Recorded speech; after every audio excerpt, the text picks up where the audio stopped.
बिस्मिल्लाहिर्रहमानिर्रहीम। Dear students, chapter number 5 loop control structure, इसके next lecture के साथ आपकी खिदमत में हाजिर हूँ। आज जो क्वेश्चन हम डेवलपर पे करेंगे वो आपकी बुक का जो है वो पेज नंबर 113 एक्सरसाइज, और उसका क्वेश्चन नंबर 5 है। हमने एक प्रोग्राम लिखना है जो कि एक नंबर रीड करे और फिर उसका टेबल प्रिंट करे यूजिंग वाइल लूप। तो डेवलपर में हम इसे करेंगे। ये प्रोग्राम ये है कि एक प्रोग्राम लिखना है। मैं रिमार्क्स में डेवलपर में रिमार्क्स लगाए, write a program which reads a number and prints its table using while loop. ये प्रोग्राम हमने लिखना है। Write a program that reads a number and prints its table using while loop. अब ये मैंने जो ऊपर लिखा हुआ है ना, ये दो स्लैशेस के साथ जो लाइन शुरू करता हूँ, ये कंपाइलर नहीं चलाएगा।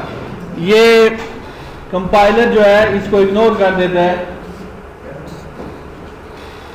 ये रिमार्क्स बना लेता है इस चीज को। ये कंटिन्यू है ना, it's table using while loop. एक नंबर रीड करेगा and prints its table using while loop, उसका टेबल प्रिंट करेगा वाइल लूप से। ये रिमार्क इधर इसलिए लगाए हैं कि ये दोबारा से अगर ये नहीं लगाएंगे तो ये एक लाइन रिमार्क में काउंट होगी ना, इस पे फिर एरर आ जाएगा। जिस लाइन में आप अपनी तरफ से कुछ लिखना चाहते हैं, कमेंट्स या रिमार्क्स, आप उस लाइन के शुरू में डबल स्लैश लगाएंगे, फिर वो कंपाइलर नहीं, उसको आप उर्दू में भी लिख सकते हैं इधर अपनी समझ के लिए। ये प्रोग्राम की रीडेबिलिटी के लिए होते हैं। अब हमारा प्रोग्राम शुरू हो रहा है। एज यूजुअल हम हैश इंक्लूड से अपने प्रोग्राम को शुरू करते हैं, conio.h, और उसके बाद हैश इंक्लूड stdio.h। ये हेडर फाइल की डिक्लेरेशन है। अब हम इधर से मेन फंक्शन अपना शुरू करते हैं। हमारी आदत है और मेथड है कि इंट मेन से हम शुरू करते हैं, और आखिर में मैं पहले ही लिख देता हूँ रिटर्न 0। ये तो हमारे प्रोग्राम में ये चीज़ें सी के प्रोग्राम में हमने लिखनी है, ठीक है। अब एक प्रोग्राम हमने ऐसा लिखना है जो कि एक नंबर आप कीबोर्ड से रीड करे, यानी कि कीबोर्ड से नंबर वो स्कैन एफ करे। आप नंबर एंटर जो भी होगा वो उसे वेरिएबल में स्टोर कराना है, तो वेरिएबल डिक्लेयर करना ज़रूरी है उसे यूज़ करने के लिए। तो अब हम वेरिएबल डिक्लेयर करते हैं। पहले इंट, उस नंबर जिसका टेबल प्रिंट करना है उसका हम वेरिएबल नाम रख देते हैं n। इसको हम कहते हैं वेरिएबल डिक्लेरेशन। इंटीजर टाइप का एक वेरिएबल डिक्लेयर किया है जिसका नाम है n। अब हमने यूजर से नंबर रीड करना है, जो यूजर लिखेगा कि इस नंबर का हमने टेबल प्रिंट करना है। तो पहले यूजर को बताएंगे, किसकी मदद से बताएंगे? प्रिंट एफ की मदद से यूजर को बताएंगे। हर प्रिंट एफ के शुरू में स्लैश एन लिख दिया करो, एंटर अ नंबर, ठीक है। फिर ये नंबर यूजर एंटर करने के लिए उसको कर्सर प्रोवाइड करता है स्कैन एफ। इनपुट के लिए स्कैन एफ यूज होता है। स्कैन एफ को हम इस तरह यूज करते हैं कि हमने डेसिमल इंटीजर रीड करना है तो उसका फॉर्मेट बताते हैं कि ये जो नंबर एंटर करेगा वो डेसिमल %d लिखेंगे, और फिर इधर एड्रेस का साइन लिख के किस वेरिएबल में रखना है तो n लिखेंगे, और फिर ये स्टेटमेंट टर्मिनेटर सेमीकोलन आ जाएगा। अब नंबर रीड करने का ये कोड है, ये सिर्फ नंबर रीड करेगा। अब उसका टेबल प्रिंट करना है तो हमने वाइल लूप के जरिए करना है, ठीक है। तो मैं टेबल 10 तक एज्यूम करते हैं कि 10 तक जो है ना वो टेबल प्रिंट होगा, यानी n1 are n, n2 are 2, n3 are 3, इस तरह से, और 10n तक जाएगा, ठीक है। तो इधर हमने यूज करना है वाइल। तो वाइल में मैं लिख देता हूं while i is less than और इक्वल टू 10। 10 भी शामिल है ना बीच में, तो फिर मैंने इक्वल भी लिख दिया। ये हमारी कंडीशन है। ये while i is less than equal to 10 का मतलब है i काउंटिंग करी जाएगा टेबल की, ठीक है। वाइल लूप की ब्रैकेट आप लगाएंगे, ये वाइल लूप की ब्रैकेट शुरू होगी, ठीक है। अब इधर हमने पहले लिखना है प्रिंट एफ स्लैश एन लगा देंगे। अच्छा, पहले हम लिखेंगे 4 1s are 4। अब बहुत गौर से देखो, मैं लिखने लगा हूं %d ज़रब, मैंने x लिखा है, ज़रब फिर %d, दूसरी वेरिएबल, दूसरी चीज आएगी, दूसरी एक्सप्रेशन, फिर इक्वल आएगा और फिर इक्वल होगा %d के। यानी जिस तरह मैं पहले लिखता हूं, पहला जो है 4 1s are 4, 4 2s are 8, 4 3s are, पहले 4 आएगा ना, 4 क्या होगा, n होगा ना। पहले हम लिखेंगे n, फिर कॉमा डालेंगे।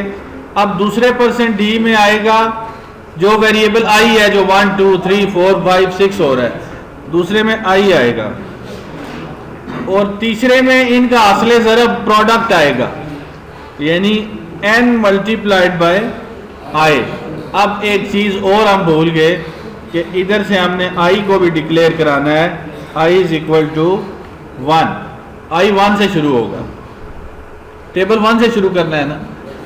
और अब i1, वाइल लूप खुद ब खुद ऊपर इंक्रीमेंट नहीं लिखते, वाइल लूप के एंड पे हम क्या लिखेंगे, i प्लस प्लस, ये i1 ही नहीं रहेगा, बढ़ता रहेगा, इसका ये मतलब है, ठीक है, ये हमेशा बढ़ता रहेगा। मैं इसे सेव करता हूं, अभी सेव कर देता हूं, इसका नाम रख देते हैं, चैप्टर कौन सा है ये, चैप्टर 5 और क्वेश्चन नंबर 5 है, वाइल लूप टेबल प्रिंट करने का। अब हमने प्रोग्राम लिख लिया, रिटर्न 0 नीचे पहले से लिखी हुई है, ठीक है, ये हमारा प्रोग्राम है टोटल। इसको पहले रन करते हैं, आपको आउटपुट दिखा देते हैं। अभी मैंने F11 प्रेस किया है, कंपाइल हो रहा है, वो कह रहा है एक एरर है, इंट में यहाँ कोई एरर है, इधर सेमीकॉलन नहीं लगाया, ठीक है, सेमीकॉलन आता है ना हर स्टेटमेंट के आखिर में, तो वो हमने नहीं लगाया हुआ था। अब फिर इसे रन करते हैं F11 से, तो ये अभी कंपाइल हो रहा है, 0 एरर्स आए हैं और 0 वार्निंग्स। अब देखो, अब ये मैं आपको रन कराता हूँ। अभी जब ये प्रोग्राम हमने रन किया, ये ऊपर हेडर फाइल्स लोड हुई, ये 2 वेरिएबल्स डिक्लेयर हुए, ये मेमोरी में इनकी जगह बनी, फिर ये प्रिंट एफ क्या लिखा हुआ है, एंटर आ नंबर। अब देखो स्लैश एन लगाया तो ये एक लाइन छोड़ दिया इसने, अब उसने कहा एंटर आ नंबर, तो ये अब कर्सर ये ब्लिंक कर रहा है। ये कर्सर क्यों ब्लिंक कर रहा है, क्योंकि स्कैन एफ यूज किया है हमने, स्कैन एफ ये कर्सर लेके आया और वो आपको कह रहा है कि आप एक वेरिएबल में वैल्यू एंटर करें, और जो वैल्यू आप एंटर करेंगे वो एन में चली जाएगी। मैं एंटर करता हूं 4 जैसे ही लिख के, अभी एन में नहीं गई वो 4,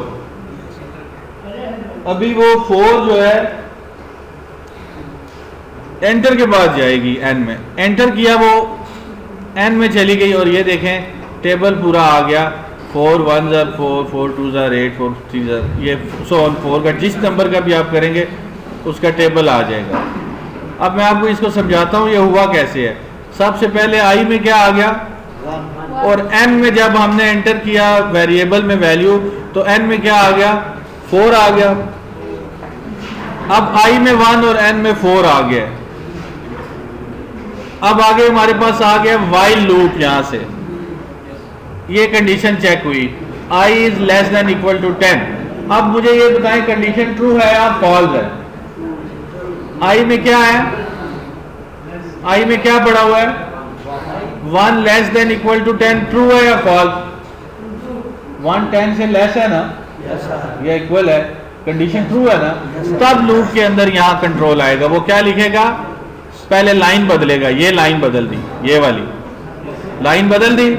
अब वो लिखेगा सबसे पहले n में क्या आ चुका है इधर, तो पहले लिखेगा 4, फिर वो स्पेस के बाद x का निशान यानी ज़र्ब का निशान या मल्टीप्लिकेशन का डालेगा, फिर अगला %d से दूसरे नंबर वाला पैरामीटर देगा वो i में पहले क्या रखा हुआ है 1, तो वो क्या प्रिंट कर देगा, ये देखो 1, फिर वो इक्वल प्रिंट करेगा, और फिर तीसरे %d पे वो ये एक्सप्रेशन लेगा n स्टैटिक i, यानी जो भी इनका रिजल्ट आएगा n में क्या है 4, आई में क्या है 1,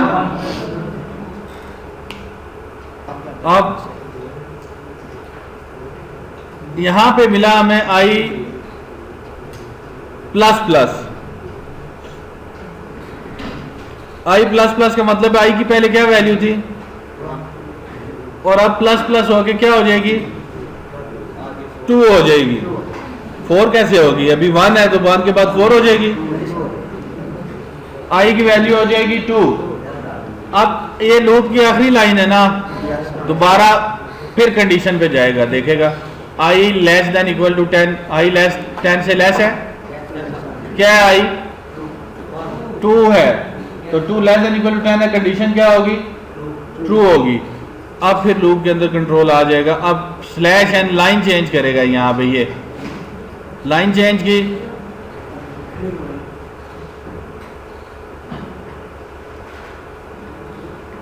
पहले n प्रिंट करेगा, n क्या था 4 ही था, वो तो पहले से रीड हुआ है। फिर ये मल्टीप्लिकेशन का निशान आया, फिर ये %d दूसरा %d दूसरे वैल्यू लेगा, ये आई वाली, अब आई 2 हो चुका है ना, तो ये 2 प्रिंट हुआ। और फिर तीसरा %d तीसरी एक्सप्रेशन है जो n इंटू आई, n में क्या है 4 ही है, आई में 2 है, तो 4 2 8, तो अब इस जगह पे 8 प्रिंट होगा ये। फिर ये अगली लाइन पे आएगा आई प्लस प्लस, अब आई की वैल्यू क्या हो जाएगी, फिर कंडीशन चेक कर, लूप बैक कर कंडीशन चेक करेगा, फिर ट्रू होगी, फिर इसी तरह 3rd टाइम। सो एक वक्त आएगा आई की कंडीशन आई 10 टाइम्स हो चुका होगा, अब आई क्या आई प्लस प्लस क्या होगा 11 जब होगा फिर कंडीशन देखेगा, कंडीशन फॉल्स हो जाएगी, फिर वो लूप के अंदर कंट्रोल नहीं आएगा बल्कि लूप की ब्रैकेट के बाहर कंट्रोल चला जाएगा, जो रिटर्न 0 है। रिटर्न 0 से मुराद कि बस ये प्रोग्राम जो है ये हमारी आखिरी लाइन होती है, यहाँ पे प्रोग्राम एंड हो जाएगा और इस तरह से ये इसकी आउटपुट आ जाएगी। तो ये अभी हमने लिखा है प्रोग्राम, इसको आपने खुद अपने डेवलपर पे इंस्टॉल करके एक दफ़ा प्रैक्टिस भी करनी है और बार बार इसको समझना है कि इससे ये जो लूप वाइल यूज़ किया है ये कैसे यूज़ हुआ है। मैंने आपको मुकम्मल तौर पे समझा दिया है। अब आपको मैं इस काबिल बनाना चाहता हूँ कि आपको मैं कोई स्टेटमेंट बोलूँ और आप डेवलपर पे नहीं बल्कि अपने पेपर पे वो प्रोग्राम लिख लें।